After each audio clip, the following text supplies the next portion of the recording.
Optimove, the leader in positionless marketing, frees marketing teams from the limitations of fixed roles, boosting campaign efficiency by 88%. Its positionless marketing platform delivers three transformative powers: data power for real-time customer insights, creative power for instant asset creation, and optimization power for self-optimizing campaigns. With Optimove, you can do anything and be everything. Go to optimove.com/total retail to get your first month free when buying Optimove's positionless marketing platform. Welcome to Total Retail Talks, your podcast channel for retail knowledge. Hello, and welcome to this episode of Total Retail Talks. I'm Joe Keenan, the editor-in-chief of Total Retail, and I'm pleased to be joined on today's episode by Jessica Thompson, the global brand president at Halara. Jessica and I are going to talk about that brand's innovative production practices, its really explosive growth, how it's leveraging platforms such as TikTok Shop, as well as mainstream direct-to-consumer channels. So we're going to learn a lot more about Halara today through our conversation with Jessica. So Jessica, thanks for taking the time to join me on today's show. Thank you. I'm excited to chat through all things Halara with you. Which is a great segue into getting us started. If you don't mind, I'd love for you to tell our audience about all things Halara. So tell the audience a little bit about the brand for those that might not yet be familiar with it.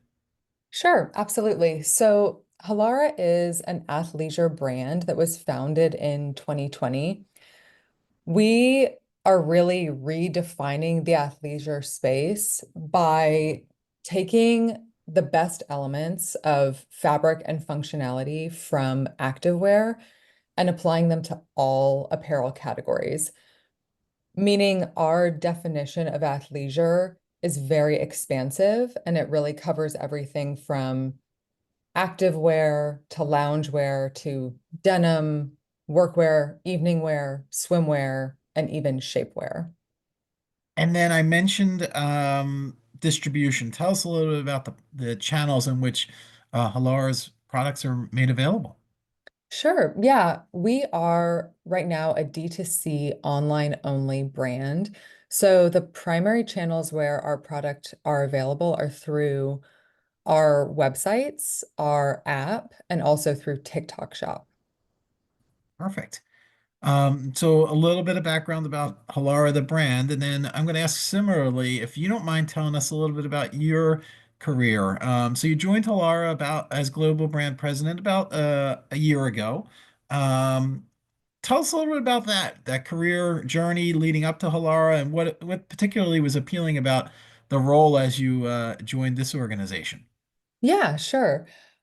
So I started my career in the fashion industry in the early 2000s. I worked for Diesel during the real kind of diesel denim craze.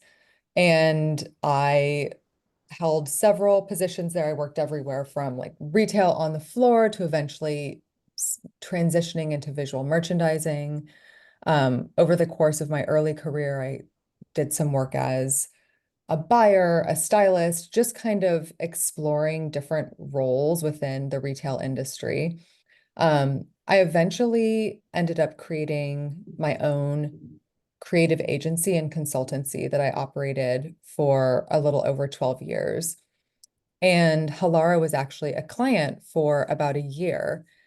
And over the course of the time working with the brand, I obviously spent a lot of time working with many, many different folks within the organization and really just fell in love with the brand, the company, and the feeling was mutual, which was very exciting. And when I was asked to join in this role as global brand president, it was just kind of a resounding yes and a relatively easy transition into deciding to wind down my agency and go fully in-house at Halara. Yeah, it sounds like a great fit and an exciting opportunity, as you mentioned. Yeah. So Halara is rather new. I believe the brand was founded in 2020, but it's been on a pretty rapid growth pace since that founding.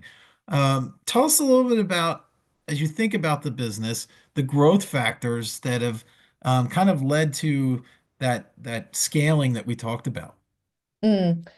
Yeah, there are a few. I would say one of the primary factors is that we are very open to innovation and we're really always pursuing innovation, whether that's like operationally or related to specific tech or software. Part of really the early explosive growth of the brand, even, starting at our kind of origins closer to 2020, we was based on that openness to innovation. So we were early adopters to TikTok, which has served us very well because we really invested in that platform and it's helped expand our brand awareness exponentially. But not just when it comes, we don't just embrace social media when it comes to, sorry, innovation when it comes to things like social media, but we really spread that across our production model, the way that we create and improve our fabric, the way that we create ever improving products. So I can dive into more of those facets, but I really think it is this open-mindedness to pursuing new and innovative methods and also an open-mindedness to using new technologies to see what's possible and how we can move not only faster, but also move forward in a better and more efficient way. Yeah, having sort of that entrepreneurial startup mentality Yeah, within the organization. definitely. And I am going to follow up on that commitment to innovation. And you talked about that as that's kind of manifested across many different facets of the organization. I'm going to follow up specifically about production. You called that out. So tell us a little bit about some of the practices um, in your production method and how they're enabling Halara to be a competitive to gain a competitive differentiation for the brand, obviously in a super crowded athleisure space. Yes, yeah, I'm very happy to talk about this because I would say for me is one of the things that really made me fall in love with the brand and the company.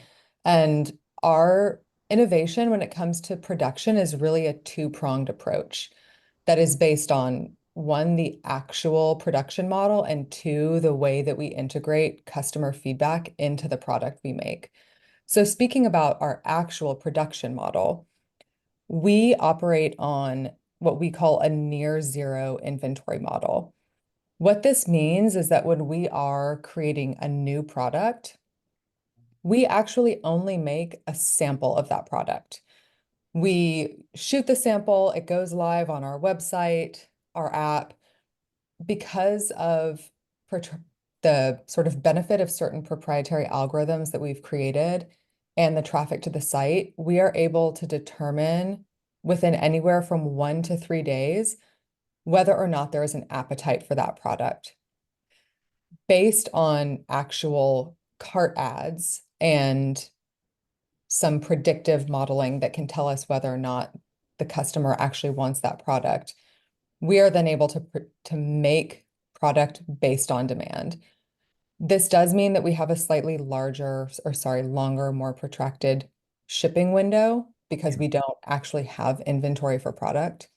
Um, but it also means that there is virtually zero waste. If there's not appetite for a product, we simply don't make it. That sample was created and then it disappears from our website 3 days later. For product that we call best sellers, which is pretty standard across the industry. So for product that we know there's kind of this ongoing appetite for, we are able to use predictive modeling to hold some inventory that can really carry us over several weeks, but we don't produce further out from those kind of 2 to 4 week predictive data sets, which is why we say it's a near zero inventory model. For some product, we do hold inventory, but it's still only enough to kind of cover a relatively short window of time. So that's one facet of our innovative production model. And the other, as I mentioned, is this customer feedback piece. So we very genuinely leverage customer feedback to help us improve our product, whether that's related to fit, functionality, or fabric. And the way we do this is by crawling customer feedback on our site. So product reviews, social media, what customers are saying about product across our social channels, Trustpilot, and even our own returns process. So why is certain product getting returned? We then crawl that data to determine what we can and should do better, and we use that information to upgrade product. So we're constantly improving what we make to really meet the market demand and to only make what our customers actually want. So on that piece around customer feedback, 'cause I think it's an important note. Tell us the level of collaboration then that exists between potentially your merchant product teams, some of those other tools that you're using to collect that customer feedback. I imagine you called out customer service too through the returns process. So there's probably all these different layers that need to be kind of working together to get that accurate view of what the customer is telling you, so that you're then able to take action based upon what their feedback is. So tell us a little bit about how you're collecting feedback through all these different channels and kind of distilling it into one or two or three, whatever the case may be, action items based upon the feedback they're giving you about your product. Yeah, that's a great question. I mean, it really is an ongoing cross-functional collaboration that happens, I would say, on kind of like an always on way at Halara. So that feedback loop between departments, operational departments that are pulling this data, generating this customer feedback, um, also communications from our customer service department who's going through and, addressing customer concerns and feedback is all fed back to product teams. And actually, this year, we have added another layer to this through a program called the Halara Circle. So once a month, there is a window of time where customers can sign up to join the Halara Circle. If they're chosen, they receive a free product to test in exchange for their honest feedback. So we're actually really expanding this customer feedback process, and we're kind of dialing in on specific products that we want more feedback on and that we're interested in, that we know needs improvement, and we want more feedback on how we can improve it. And this actually brings in virtually all departments in the company to work very closely together on this kind of feedback and product upgrade loop.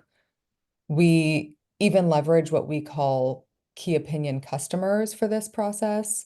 So we have some teams that are building relationships with repeat customers who we know love our brand. They're trying lots of products. We're inviting them to participate in the Halara Circle, and we're also tapping them on a more consistent basis to give us more feedback about what we can do better and what can be improved. Then that's all fed back into our product department.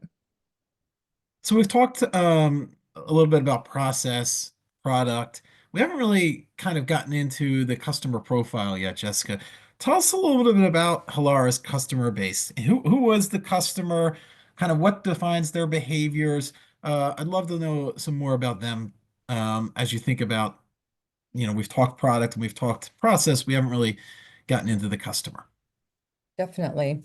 Yeah, so we actually have a very broad customer base that very genuinely ranges from age about 16 to 60. Our customers, we are a global business, so our customers live around the globe and everywhere from big cities to small towns. But they do have commonalities despite this very broad reach. A key defining factor is that they live active lives. They're on the go, whether they're a student, a working mom, someone who's just starting their career, a fitness enthusiast, someone who's a frequent traveler. they live these active lives and they really value comfort while looking pulled together. So they want product, they want clothing that really works with them and supports their active lifestyle, allows them to just feel comfortable and unrestricted in whatever it is that their day brings them. You mentioned TikTok as a growth catalyst for the brand. As you think about your customers, pretty diverse customers from age and all over the globe, is social kind of your primary engagement channel? How are you best engaging with your customers? What are the channels you're using? And maybe even platform specific. You called out TikTok. Are there others that you're relying on and leaning on to get your messaging to your customers? Yeah, social is really right now still our primary channel. So we're definitely heavily leveraging social to reach our customer through TikTok, as I mentioned, Instagram, YouTube, Facebook, Pinterest. We're beginning to explore Reddit. So really a very broad reach across social, but we are investing in reaching our customers IRL in a more meaningful way. So this year we are actually launching 3 pop-ups in the States with a fourth one kind of as a pending TBD, possibly closer to the end of this year. We are also exploring pop-ups in some key cities in Europe. And this year, we have also started working more closely with smaller recreational groups, fitness studios, and sponsoring these recreational groups or fitness studios to create more of that offline experience with our customer. So social continues to be and always will be a very important channel for us in reaching our customers, but we are eager to build more of that offline community and to really give people more of that, like I said, kind of IRL offline experience with our brand.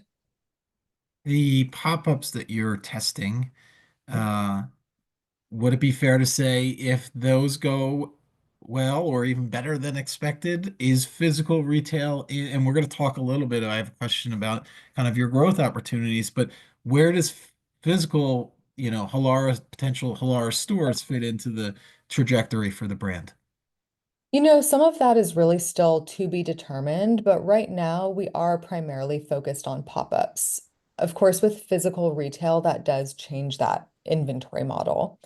Um, so that's kind of a bigger Yeah. problem to solve, and we're not there quite yet, but it's not off the table, but really right now our focus is on that pop-up strategy primarily. Are there pop-ups around specific events, times of years, or is it you've kind of identified your top markets and we're going to test some pop-ups in those markets? Yeah, right now they're around our top markets. We know that there are markets where we have the majority of our customer base. And again, we really do want to reach that customer in real life. So currently, that's what we're focused on. For a lot of these offline recreational communities, we are creating kind of a broader swath, you could say, and branching out to more cities, more regions, and just trying to create that more widespread offline reach. Yep. So at the outset of our conversation, Jessica, you talked about Halara's commitment to innovation and how that's been key to the growth of the brand. Another factor that I've noticed as I've done my research for this interview is how sustainability is core to what you're doing at Halara. Can you talk about that, and maybe even share an example or two? Yes, absolutely. We're really pulling several levers here at the moment, and primarily I would say our production model and our near zero inventory model is that biggest lever towards sustainability, as we're really just reducing waste. We're not over inventoried or sitting on merchandise that we can't sell. Um, we also work with a company called Bazaar, Bazr, to help us resell un non-returnable merchandise. So, every now and then someone receives merchandise and for whatever reason, maybe it's worn, it can't be returned. So Bazaar is a platform that helps us resell that product. We are also exploring global opportunities to possibly donate some of this non-returnable product. We're looking into organizations that can help repurpose that product. On the social media side, I have a team right now who's looking into more DIY and upcycling inspiration for our community and looking for ways to activate and create some community around DIY and upcycling to just encourage folks to repurpose their clothing when they're, done wearing or using it. And then in the actual production side, we're exploring a lot of AI technology in the manufacturing process that just helps reduce the use of water or certain ingredients that might be added to treat certain fabrics.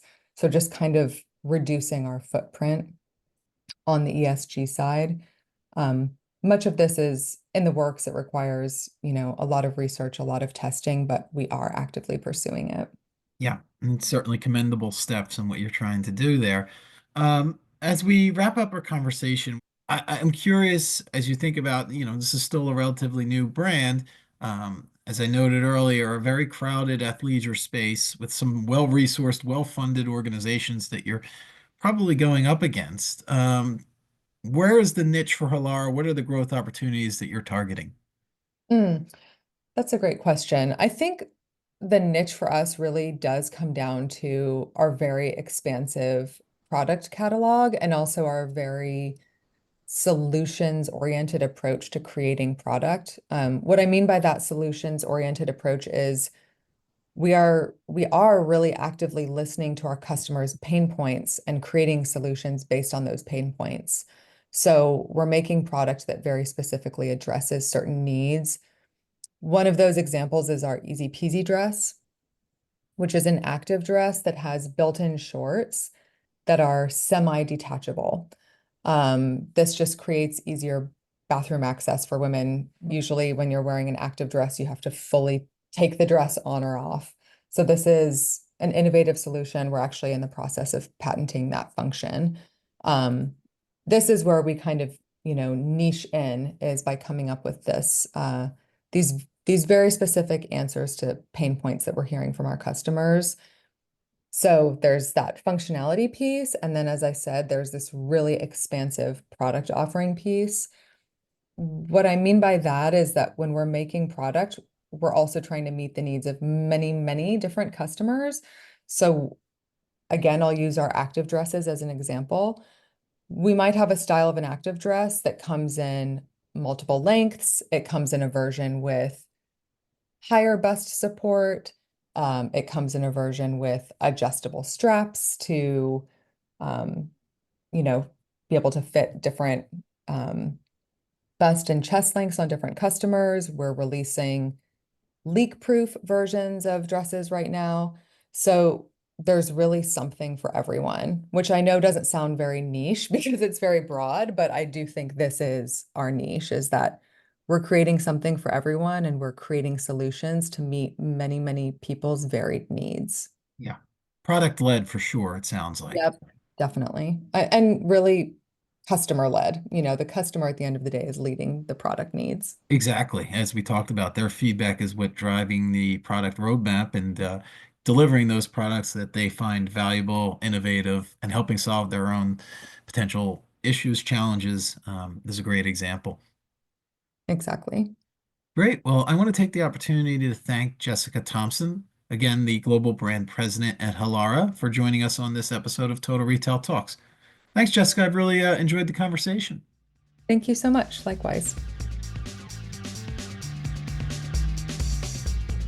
Thanks for listening. For more information on this podcast, please check out our podcast channel page at mytotalretail.com/podcasts for show notes. Total Retail Talks is available on Apple Podcasts, Google Podcasts, Stitcher, and Spotify. Make sure to subscribe on our podcast channel page as well. If you've enjoyed this episode, please take a few moments to rate and review this podcast. Thanks, and until next time, this has been Total Retail Talks.